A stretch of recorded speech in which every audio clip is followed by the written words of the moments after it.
We're also having a broad-based religion as well, broad-based religion, because today both Ramadan and Lent have started at the same time.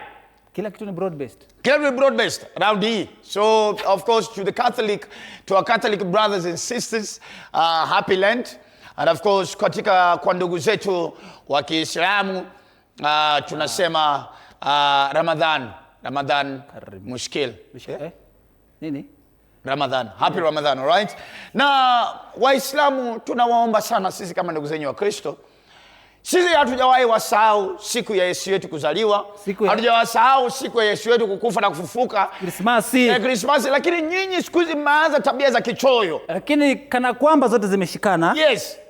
Siku hizi nimerealize ikifika time ya Ramadan, wakati wa kufungua, wanaweka boundary pale isili. Sasa hawana excuse.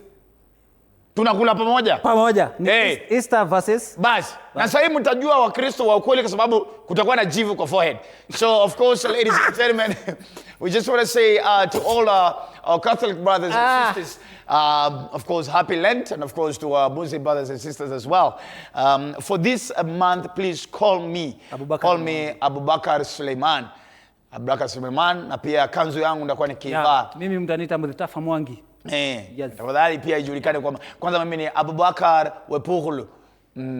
Lakini Waluya, unajua Waluya sijaona Mluya Muislamu. Wako wengi. Una Waluya Waislamu? Wengi sana. Waluya Waislamu wanajitokeza ngasikia kufungua. Najua hii ndio Muhammad alituachia. Ndo tumenjanja. Unajua Muhammad alikuwa mtu mzuri sana. So nikaribisheni hapa. Muhammad alikuwa morio. Katika chumuya ya Mumias. Now ladies and gentlemen, we're moving to the third trending story.